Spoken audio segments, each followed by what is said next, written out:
Well, welcome to World's Greatest Motorcycle Rides and welcome to my garden. And a rather different start to proceedings. Now, so far in the series, we've been all over the British Isles, from the lowlands of Scotland to the green valleys of Wales, the coast roads of Ireland and the flatlands of East Anglia. How then could we top that? So I thought to myself, okay, if we're doing a series about the UK, why don't we do a show about one of Britain's best kept riding secrets, and that is the Cotswolds. And hey, I've got some local knowledge. Why? Because I live here. The Cotswolds is known as one of the most beautiful parts of Britain, with picture postcard landscapes and quintessentially English villages. But it's also got fabulous roads and some surprising attractions. So I'm going to show you my backyard. Burford, the gateway to the Cotswolds. Farringdon, a market town with an unusual attraction. Kelmscott, once home to William Morris. And Southwark, a great place to ride to. So look, that's where we're going. Now look, I've spent the last 13 years, fortunately, riding all over the world. But some of my greatest motorcycle rides are the ones that I do at the weekend. So over the next hour, I'm going to show you hopefully some great rides here in the Cotswolds, some amazing attractions, and also some of the quite eccentric people I share my life with. But first, before we do all that, hey, I'll show you around.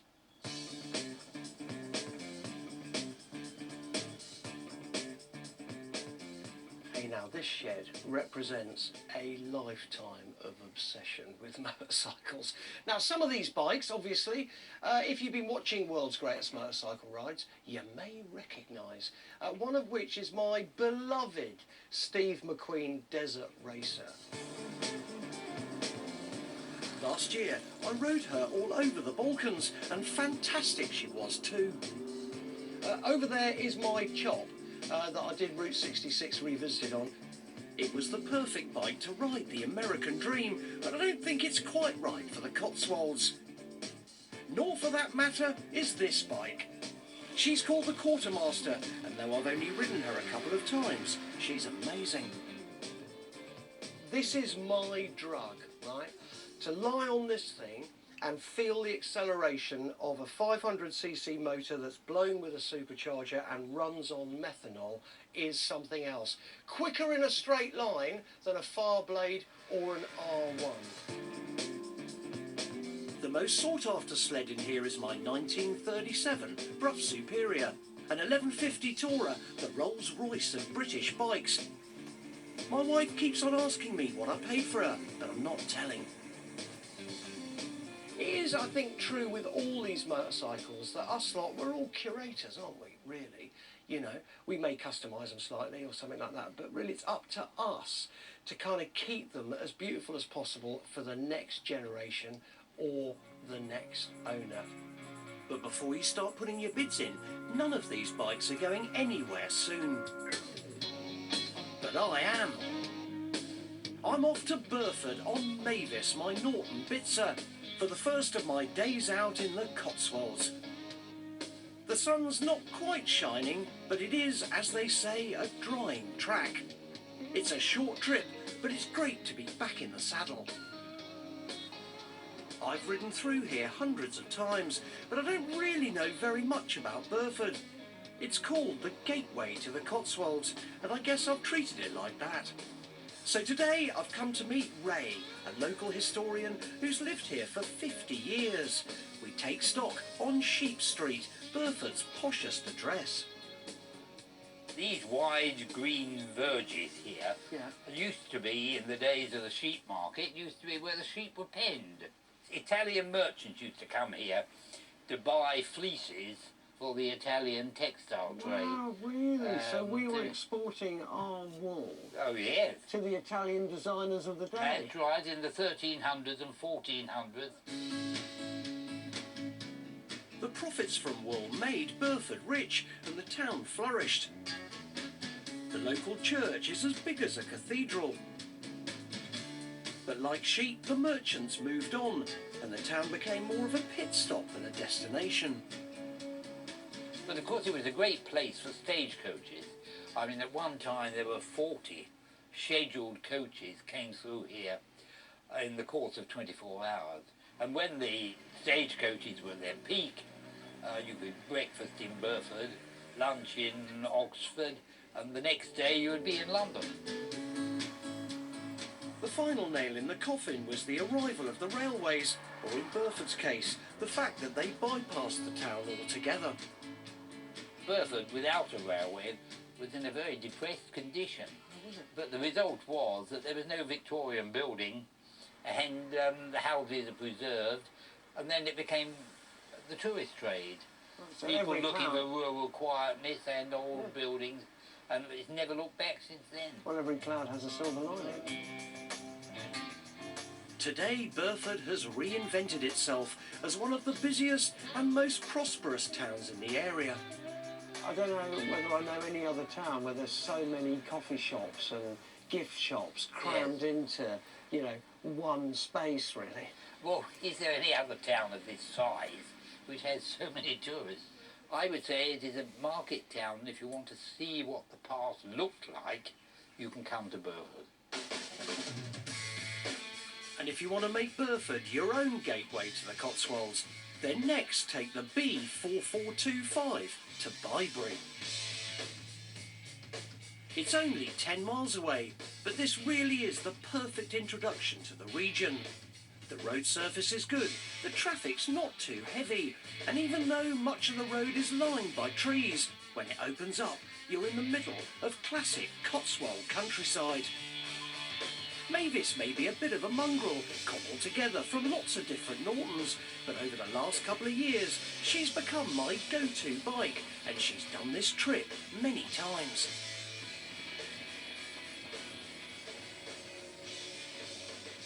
Well, there you have it. My favourite road, probably in the world. I do that road from Burford to Bybury most weeks. And if you've got a road like that near you, you don't need therapy. Just bumble along, take in the views, and arrive 12 miles later here in bustling Bybury. Bybury is bustling because it's a major tourist hangout, but you can see why.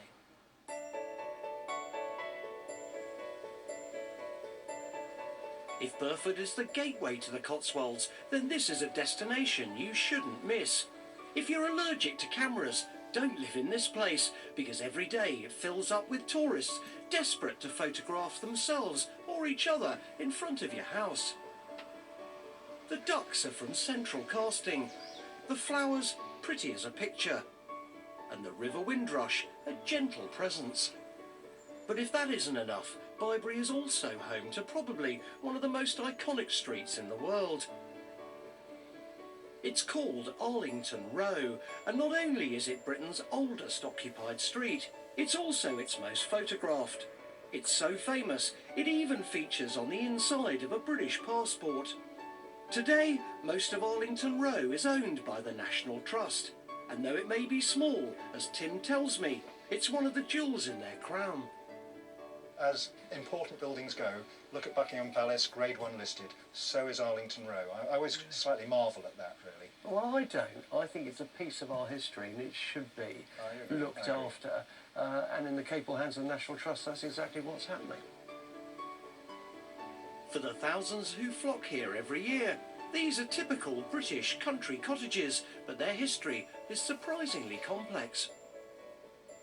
Originally built as weavers' cottages about 1380 and over 600 years ago. Not necessarily for use for residents, but they used to make the cloth in here. Later on, there was a couple of extensions put on the end in the 18th century. So it's been around for a long time in different uses. It's had lots of uses, in fact, warehousing and so on. I started life then as an industrial unit Yeah. in the 14th century. Yes, I had someone the other day say, you know, is there any development around here? And I said, well, yes, I mean, warehouse, conversion to residences, and we now even have a holiday cottage at the top so people can live here for a short period of time and experience what it's like. I'm not sure whether visitors are going to be quite so excited by the thought of medieval industrial units, but it's amazing how this humble village has such a global presence. Okay, so that was Bybury, but before we head off, I just want to show you a little exclusive look at a mate of mine's place, and I'll tell you what, it's seriously cool.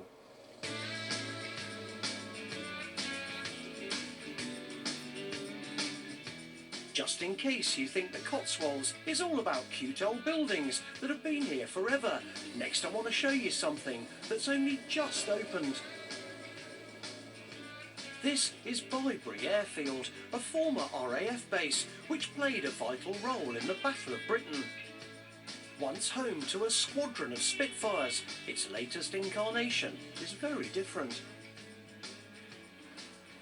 You take a look. This place is called the Classic Motor Hub. It's a brainchild of my mate Martin's. It's brand new. It's kind of, well, I don't know, think Pebble Beach meets the Cotswolds.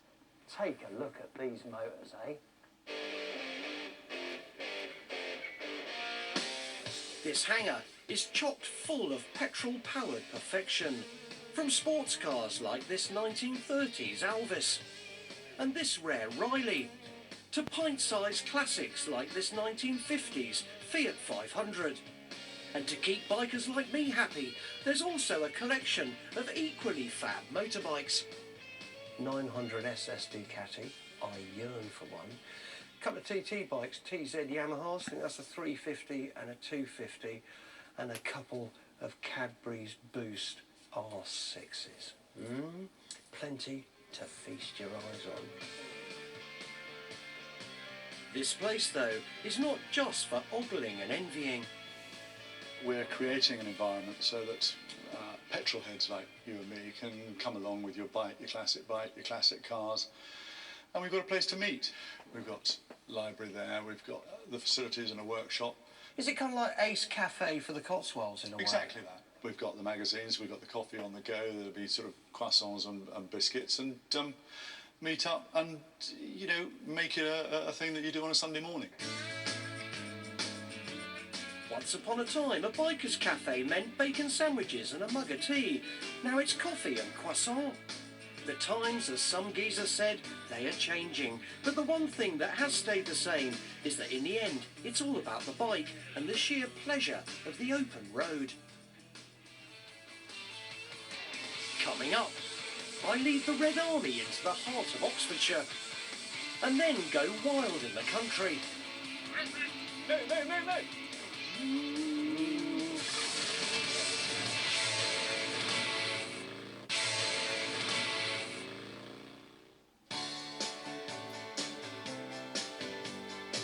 Welcome back to my road trip staycation. This time round, rather than herring through the far corners of the British Isles, I want to show you around my manor, the Cotswolds. So today we're heading for Farringdon, where a mate of mine runs a very unusual farm. But before we set off, here's a clue to what it's all about. So look, I think we should start how we mean to go on, and that is to ride some eccentric vehicles. And this, as you know, is my Dnieper 1981 military outfit. It's got everything. It's got jerry cans, it's got spades, it's got, well, all the requisites you need to invade a country. But we're not going to do that because my mate Tim is only 5 miles away. But along the route, I just want to show you something that I think is fascinating.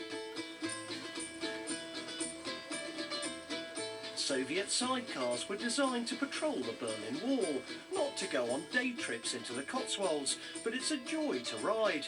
Sure, it's heavy and takes a bit of getting used to, but for £2,000 you get a lot of bike and a lot of sheer enjoyment.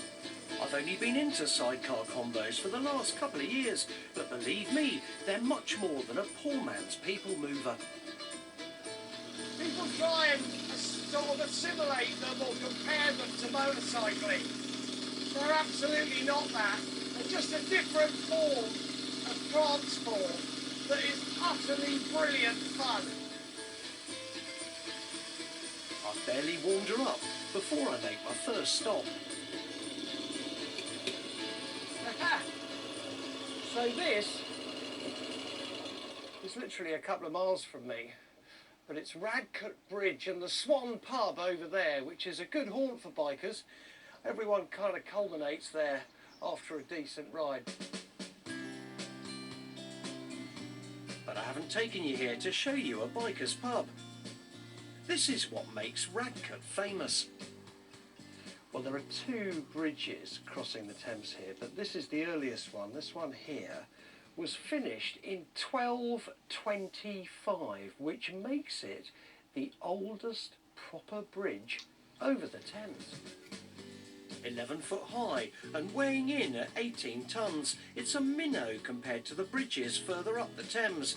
But for historical significance, this is unmatched.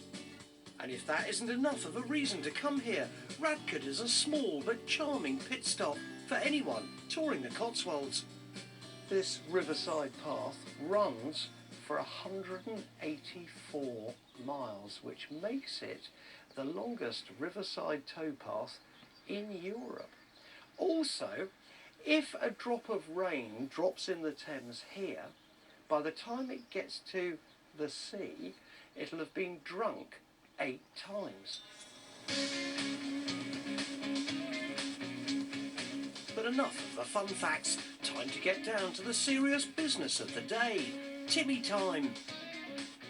Now, Tim used to be a professional polo player, but now he's bought himself a little farm and does kind of sort of army-related events. That's the best way to describe it, I think. To be more prosaic, when he's not looking after his prize Aberdeen Angus's, Tim runs a company that provides days out in the country of the distinctly unusual kind. Hello, mate, how are you? Welcome. That's the longest drive in the history of drives. Arriving Hey, in Tim, style. fantastic, great to see you. Hey, look, I just thought I'd bring along something that kind of, you know, Match the theme. matches the Match theme. the theme. So the theme today is all things military. I may have a vintage Russian sidecar, but Tim's hardware is a lot more threatening or fun, depending on your point of view. Tim, what's it all about? What's it all about? Well, we like our toys, as all boys do, and always had lots of Jeeps and Land Rovers, and decided to make it into a business. So if you too like a bit of military and fancy spending an afternoon in the country in a Willis Jeep or a Scorpion tank, then walk this way. Sounds bonkers, I know, but the Cotswolds is not quite as predictable as you might think. Tell me about that thing, Tim.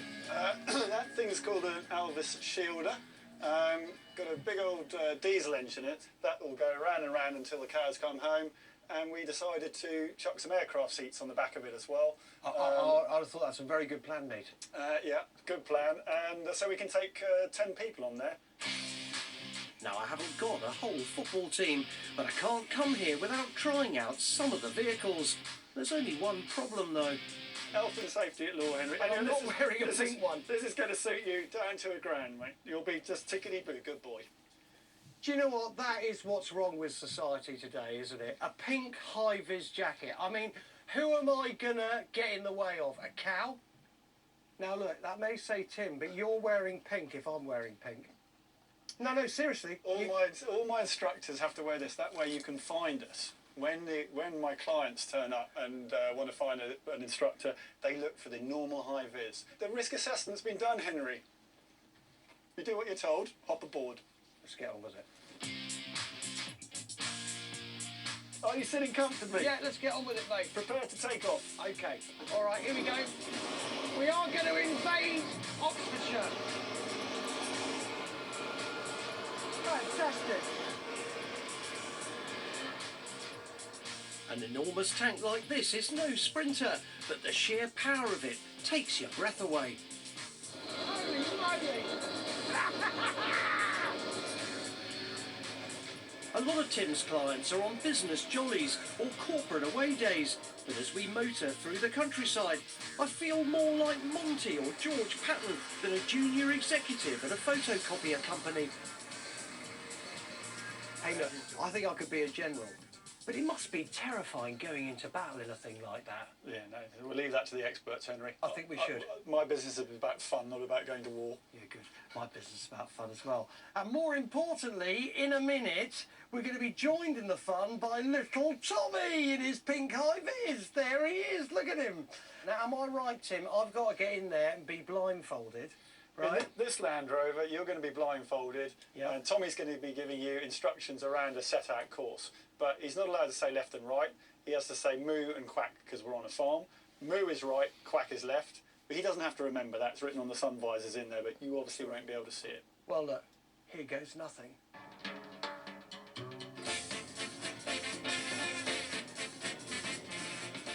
Right then. Are you sure you're up for this? No. The aim of the exercise is to navigate around a circuit marked out by 10 plastic barrels. You go to the left of the blue ones and right of the green. None of them are to be hit head on, especially the first one.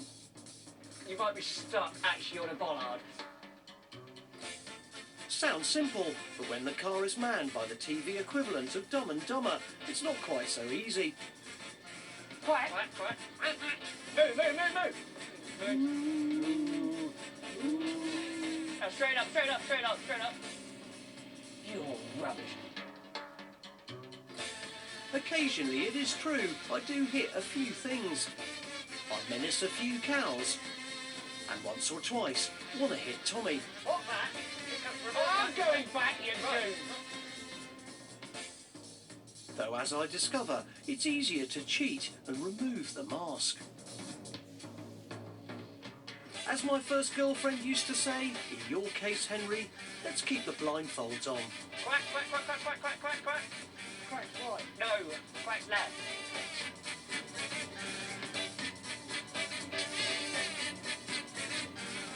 Are we done? We've done. Are we? Yeah.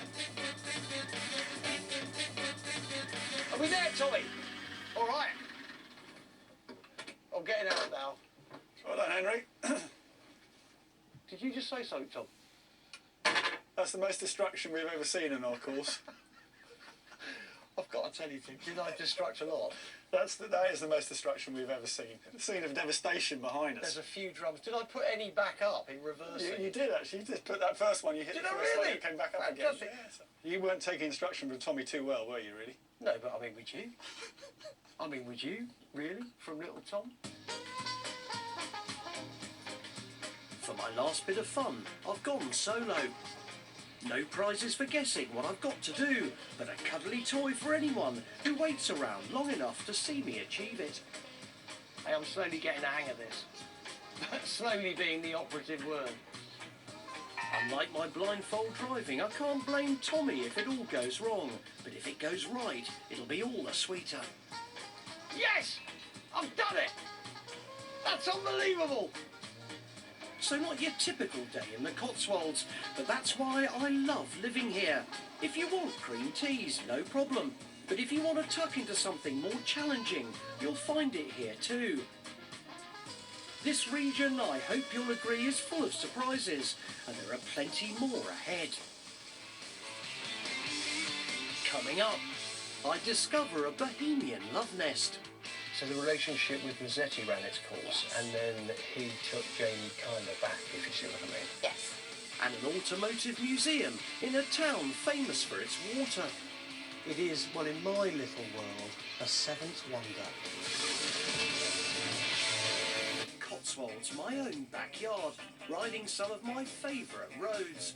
So far, we've been to Burford, Bybury and Farringdon, but next up, a much less famous name. I want to take you to a little place called Kelmscott, which is one of my favourite villages, favourite pubs, and also has a wonderful attraction. But it gives me an opportunity to ride one of my favourite bikes.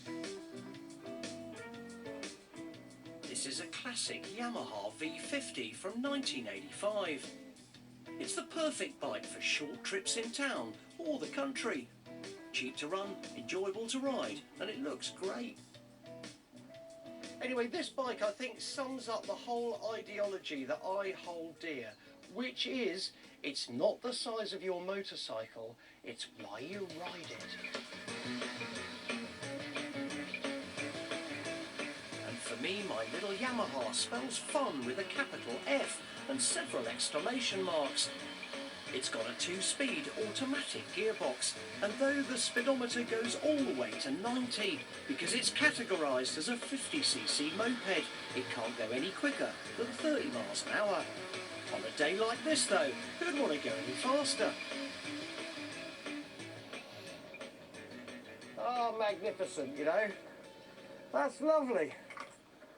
Every time I ride this thing, it's just all about the journey as ever, isn't it? Hey, because the destination's quite a long time coming. Well, welcome to Kelmscott. In my view, one of the prettiest villages here in Oxfordshire.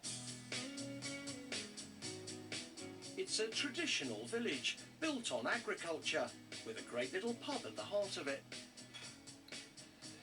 I don't know what you want from your local pub, but I'll tell you what, this is lovely as far as I'm concerned. Great ambience, lovely people, beautiful surroundings and great food. I could spend all day here, but I've got something much more interesting to show you than a plate of pub grub.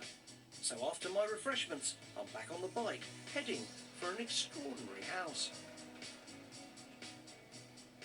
Cool. Isn't Kelmscott absolutely beautiful? And this is the jewel in Kelmscott's crown. This is Kelmscott Manor, and it was once the country retreat of one William Morris, who was the godfather of the arts and crafts movement.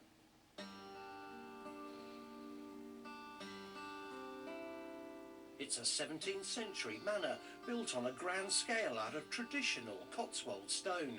The outside is perfectly proportioned, but it's when you go inside that this place reveals its treasures. Room after room of handmade furniture and beautiful artworks, the perfect showcase for the arts and crafts movement of the late 19th century. It was a reaction to the Industrial Revolution when mass manufacturing threatened to kill off all the old craft skills. As curator Kathy explains, William Morris's vision was utterly different. The arts and crafts movement aimed to return art in its broadest sense and beauty into everyday life through design, so craftsmanship and traditional methods and materials were very much to the fore.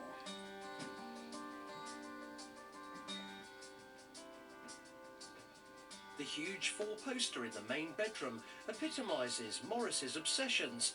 Handcrafted wood, a woven canopy decorated with poetic inscriptions, and heavy embroidered curtains surrounding the whole thing. But William Morris wasn't just radical about the design of his bed. He was an early socialist who was as revolutionary in his private life as he was in his politics. His wife Jane was famous as an artist's model. When she began an affair with fellow artist Dante Gabriele Rossetti, Morris let them turn Kelmscott into a 19th century love nest. Rossetti's wife died and a relationship developed, which it was obvious to Morris was a romantic relationship. And so it was decided by Morris and Rossetti together to take somewhere away from London where they would be able to explore this relationship.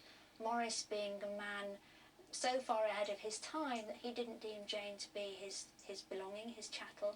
He viewed her as an individual who should have the freedom to explore her own emotional life, in the hope, obviously, that the relationship would run its course, which it did.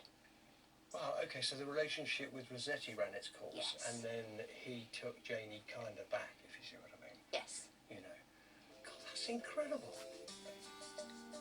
It's fascinating to delve into the private life of the Morris clan, but ultimately, it's the beauty of this place that's really memorable. What I love about this place is the detail. I mean, just look at the guttering there. I mean, have you ever seen anything like that before? I guess it's just sort of pushing the water away from the wall. Even the sheds out back look like works of art. I'll tell you what, there's some lovely outbuildings, aren't there, which make perfect workshops. I make motorcycles in the traditional way. Oh, really? Perhaps I could rent one. Before I get into a complex haggle, it's time for me to leave Kelmscott and leave my little Yamaha behind, because after a quick trip home, I'm going to swap my V50 for a very different bike. It's my latest acquisition, a BSA Thunderbolt that I've just brought in from the US. It was BSA's answer to the Bonneville, and the fastest model could get from 0 to 60 in 7.4 seconds. I'm not doing any racing today, but I can feel that this engine has got plenty to offer. It's so much fun that I could stay on it all day long if I wasn't heading for another very special destination.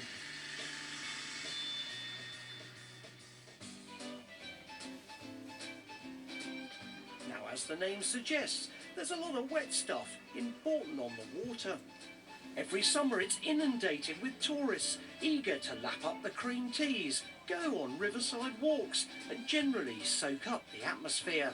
If I'm honest, picturesque gentility doesn't really roam the boat, but there's one place that does.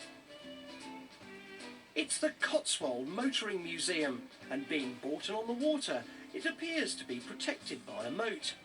But if you cross it, you're in for a treat.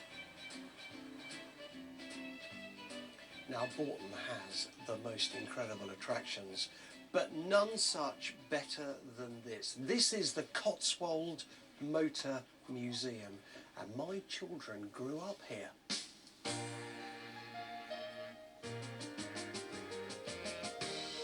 Before you ring for social services, no, I didn't abandon them one bank holiday 6 years ago with a packed lunch and a broken mobile phone. What's kept them and countless children coming back over the years are the jam-packed displays of everything automotive. As curator Michael explains, this place has a unique history. The museum opened in 1978 and it was one person's collection by and large. This person had been collecting for 20 odd years, obsessive collector, never threw anything away that had anything to do with motoring at all. I can understand that. Yeah. So he kept it all, Yeah. and then came up with the idea, I've got so much stuff, I could open a museum. What would be a suitable location? And he found Bourton on the Water, which is very busy with tourists.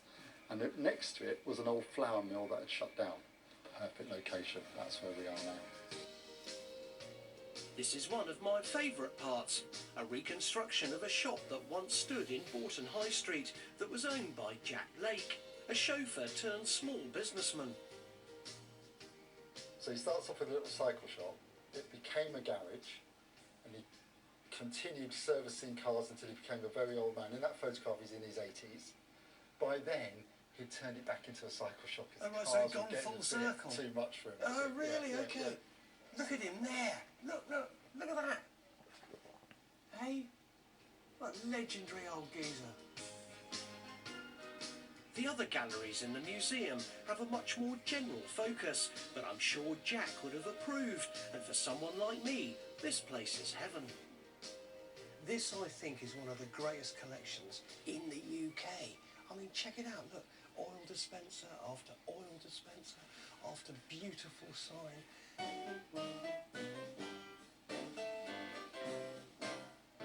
The rooms are loosely based around eras and themes, and each one of them is stuffed full to the rafters. As well as out-and-out classics like this BMW Sportster, there are strange little things like this motorbike sidecar with a nautical twist. That's kind of a bow, isn't it? Never seen one of those before. That would look well cool on me chop. Though most of the items come from the golden years of the 30s and 50s, it's great to be reminded of more history too. So from the 50s, we're now in the 70s, eh?